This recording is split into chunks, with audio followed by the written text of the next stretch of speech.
저와 혼인하시죠? 아이유 변호석 주연의 21세기 대군 부인이 4월 10일에 공개를 앞두고 있습니다. 작품은 현재 대한민국이 조선의 왕실을 그대로 계승한 입헌군주제 국가라는 설정을 내세우고 있는데요. 따라서 한국에는 여전히 왕이 존재하고 개인의 계급을 구분하는 신분제까지도 유지가 되고 있다는 그런 대체역사적인 면모들이 설정되어 있습니다. 햇술그룹 둘째 평민의 서출이까지 한 거예요? 없는 게 많더라고요. 품위, 싸가지나 정신머리. 그래서 한국을 대표하는 재벌가의 자손이자 이 드라마의 주인공인 성희주 또한 신분 때문에 차별을 당했었던 것으로 보입니다. 평민의 서출입니다. 그러니까 아무리 돈이 많은 재벌이라고 하더라도 왕실과 양반의 신분을 갖지 못하면 계급의 한계를 겪는다는 것이 바로 이 작품의 설정인 거죠.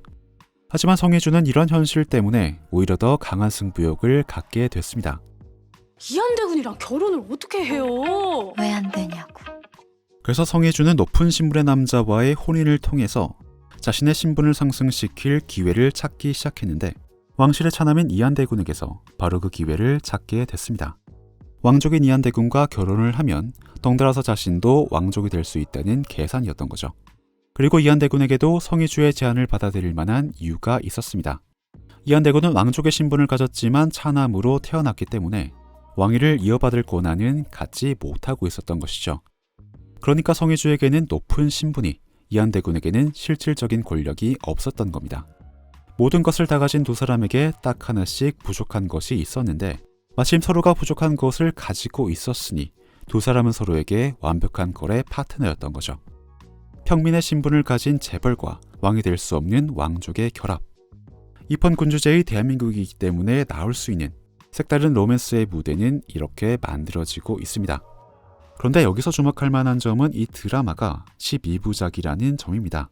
그러니까 두 주인공의 로맨스로만 채우기에는 꽤나 많아 보이는 분량이라는 건데요. 성희주와 이한대군 외에도 작품의 주요 인물로 소개되는 대한민국의 총리 민정우와 차라리 죽으십시오. 그게 세자를 위한 일입니다. 어린 국왕의 어머니 윤희랑의 캐릭터 설정을 보면 12부작의 분량이 로맨스로만 채워지지는 않을 것이라는 게 명백하게 짐작이 됩니다. 성희주 대표를 지켜주십시오. 이 왕실로부터 멀리 밀어내 주시길 간청하는 겁니다. 특히나 민정우가 내뱉는 이 대사가 의미심장한데요. 공식적으로 민정우와 성희주는 왕립학교의 선후배 사이지만 민정우는 개인적으로 성희주에게 털어놓지 못한 마음을 남몰래 숨기고 있는 것으로 보입니다. 하지만 이제 민정우는 자신의 감정에만 솔직할 수가 없는 일국의 총리가 되었습니다. 그래서 민정우가 지금 할 수 있는 최선은 성희주를 이 왕실로부터 멀리 밀어내달라는 부탁을 하는 것 뿐인데요. 그런데 이런 부탁을 하는 이유를 잠깐 생각을 해보면 저 쌍전하를 지키기 위해 물건을 가르지 마십시오.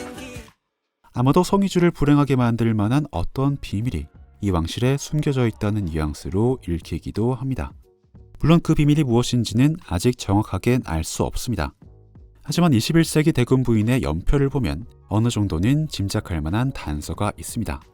바로 3대 이전인 광종 때부터 왕들이 30, 40대의 젊은 나이에 단명을 하기 시작했다는 건데요.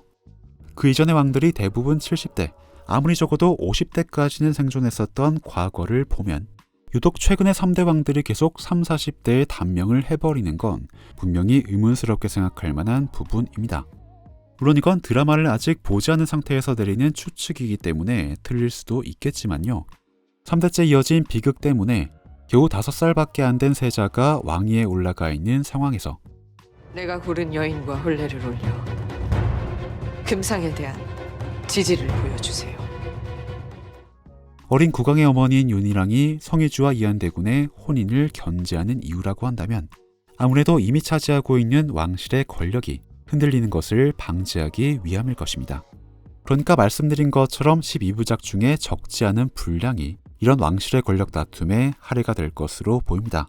성희주와 이한대군은 새로운 방식으로 권력을 만들어내려는 쪽, 윤희랑과 왕실의 사람들은 기존의 권력을 지켜내려는 쪽으로 양분이 돼서 말이죠.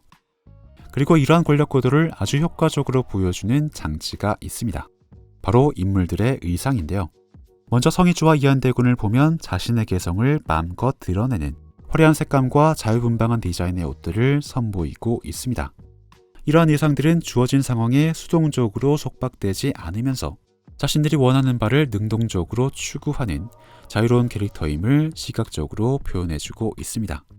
그런 반면에 윤희랑이 거의 매번 착용하는 전통적인 한복은 자신의 개성을 억누르면서까지 왕실의 정통성을 지키려고 하는 윤희랑의 집념과 왕실을 향한 헌신을 보여주는 요소라고 할 수가 있겠습니다. 스타일을 자유분방하게 선택하는 성희주나 이한대군과는 다르게 윤희랑은 왕실의 법도를 엄격하게 지키려는 태도를 자신의 의상을 통해서 보여주고 있는 거죠. 자, 그러면 이제는 민정우의 의상이 남아 있습니다. 그는 왕실의 사람은 아니지만 대한민국의 총리이기 때문에 왕실을 대표하는 윤희랑과는 공적인 관계를 유지해야 합니다. 그런 반면에 사적으로는 성희주의 학교 선배이자 이한대군과는 어릴 적부터 교제해온 오랜 친구이기도 하죠. 그렇다면 이렇게 복잡한 관계에 얽혀있는 민정우에게는 어떤 의상이 적합할까요? 학창시절부터 품어온 성희주를 향한 사적인 마음은 억눌러야 하고 국무총리로서의 공적인 책무는 성실하게 다해야 합니다. 다시 말해 자신의 개성은 억눌러야 하지만 그렇다고 왕실의 사람처럼 전통 의복을 착용할 수는 없는 입장이죠. 그래서 민정우는 언제나 영국식 수트 차림을 하고 있습니다. 그리고 제가 여기서 영국식을 강조하는 이유가 있는데요. 사실 영국과 이태리 정장을 엄격하게 구분하는 건 일반적으로 낯선 일이겠지만 디테일하게 따지고 들어가면 여기에도 엄청난 차이가 있기 때문입니다. 그럼 대표적인 예시를 들어서 설명드려 보겠습니다. 한쪽은 영국의 수트를 특수요원의 갑옷으로 발전시킨 킹스맨이고 다른 한쪽은 이태리의 수트를 킬러의 장비로 발전시킨 존 윅입니다. 영국과 이태리 수트의 기본적인 차이점은 어깨와 가슴의 구조, 그리고 옷감의 두께와 조직감입니다. 영국식은 어깨와 가슴의 인위적인 구조를 덧대서 착용자의 어깨와 가슴이 더 단단해 보이도록 만드는데요. 그런 반면에 이태리 수트는 착용자가 가진 고유의 신체 라인을 그대로 드러내도록 디자인되어 있습니다. 이 두 장면을 비교해서 보시면요. 콜린 퍼스의 가슴과 어깨의 라인이 단단하게 잡혀있는 반면에 키아누 리브스의 가슴과 어깨의 라인은 원래의 신체 모양을 그대로 드러내고 있다는 걸 알 수가 있죠. 거기다가 단단한 조직감을 가진 영국의 옷감에 비해서 이태리는 훨씬 더 가볍고 얇은 옷감을 사용합니다. 그래서 영국식 수트를 입으면 자동으로 가슴을 내밀고 어깨를 펴게 되지만 이태리 수트는 착용자가 원하는 자세를 형식에 구애받지 않고 취하게 되는 겁니다. 우리가 흔히 영국과 이태리 사람이라고 하면 떠올리게 되는 그 이미지와 바이브 같은 것들이 사실은 이렇게 양국의 수트에서부터 비롯되는 것이라고 말할 수도 있는 거죠. First thing every gentleman needs is a good suit, by which I mean a bespoke suit, never off the peg. Welcome back to Rome. Magari ha bisogno di un abito nuovo. I am.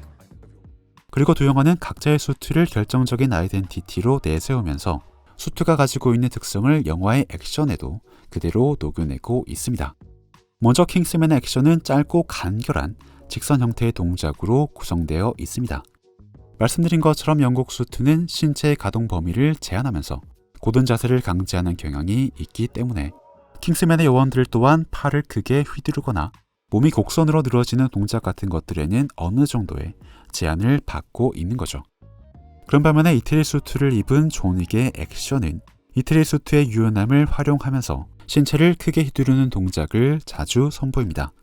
킹스맨처럼 짧고 간결한 동작을 여러 번 수행하기보다는 길고 큰 동작을 한 번에 수행하면서 킬러가 실전에서 겪는 위협을 현실적인 톤으로 강조해주고 있죠. 이에 따라 존 윅은 동작이 크고 둔탁한 액션을 현실적으로 보여주기 위해서 카메라를 화려하게 움직이거나 컷을 빠르게 바꾸기보다는 한 대의 카메라로 길게 찍으면서 액션의 움직임을 있는 그대로 보여주고 있죠. 반대로 킹스맨은 짧고 간결한 동작의 단조로움을 극복하기 위해서 카메라의 움직임과 컷 전환을 화려하게 활용하며 자칫 딱딱하게만 보일 수도 있을 액션의 역동성을 보충해주고 있습니다.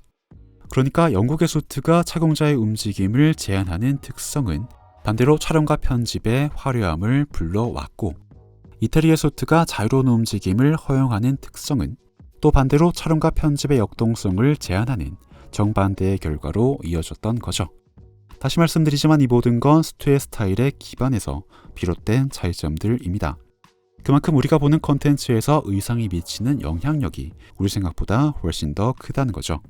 자, 그러면 다시 21세기 대군 부인의 이야기로 돌아와 보겠습니다. 말씀드린 것처럼 민정호는 항상 영국식 수트를 착용하고 있습니다. 그리고 영국의 수트가 착용자에게 고든 자세를 강요하는 것처럼 민정호 또한 자신의 개인적인 감정은 접어둔 채로 총리로서의 공적인 직무에 더 집중할 것으로 보입니다. 거기다가 성희주와 이한대군이 매번 화려한 색깔의 패션을 선보이는데 반해서 오직 감색과 회색으로 제한된 그의 수트 색깔은 그의 성실함과 검소함을 더욱더 강하게 대비시켜주고 있죠. 네가 자가와 결혼하려는 이유, 신분이 다냐고. 그럼 나랑 해, 그 결혼. 하지만 수트를 통해서 단정하게 정돈된 그의 공적인 자아야말로 앞으로의 전개에서 벌어질 또 다른 변수가 될 거라고 생각합니다. 왕실의 입지를 뒤흔들 만한 세계의 결혼식 때문에 벌어진 갈등을 중재하다가 만약 성희주를 향한 속마음이나 이한대군을 향한 질투 같은 감정이 폭발한다면 그의 공적인 자아와 단정함을 상징하던 이 수트는 그의 흔들림을 대비해서 보여주는 시각적인 장치가 되어주겠죠. 아무래도 12부 동안이나 이어지는 짧지 않은 이야기다 보니 민정호 또한 일편단심으로 평정심만 유지하다가 끝나지는 않을 겁니다. 어떤 방식으로든 성희주와 이한대군의 관계에 직접 개입을 하는 순간이 오게 될 텐데요. 그때가 되면 애써 지켜왔었던 그의 단정함이 오히려 더 반전적인 요소가 될 거라고 생각합니다. 그러면 여기까지 21세기 대군 부인에서 펼쳐질 이야기들을 미리 예상해 봤습니다. 제가 이 작품에서 특히나 의상에 관심을 가지게 됐던 건 이번에 민정호의 수트를 전담해서 제작한 트렁킬 하우스 때문이었습니다. 트렁킬 하우스의 김동현 테일러는 영국에서 수트를 공부하면서 영화 스펜서에서 찰스 왕세자가 입었던 의상들, 영화 더 배트맨에서 펭귄맨이 입었던 자켓들까지 직접 제작을 했었습니다. 그리고 한국으로 활동 무대를 옮기면서 21세기 대군 부인에서 민정호의 의상을 제작하시게 된 거죠. 솔직히 말씀드리자면 저도 개인적으로 트렁킬 하우스에서 맞춤 정장을 구입했었는데요. 만들어주신 수트에 대한 만족도는 물론이고 영국 왕실의 의복 문화와 역사, 영국 수트의 미학 같은 것들도 엄청 자세하게 설명을 해주셔서 문화적인 경험의 측면에서도 굉장히 충만했었던 기억을 갖고 있습니다. 제가 이번 영상에서 수트에 대해 말씀드렸던 모든 부분들도요, 김동현 테일러에게서 전해들은 것일 정도로 제 관점을 넓히는 데에도 정말 많은 도움이 됐습니다. 그러니 혹시나 21세기 대군 부인을 보면서 민정호의 의상에 관심이 가신다면 트렁킬 하우스에 방문해서 대화를 나눠보시는 걸 추천드리고 싶습니다.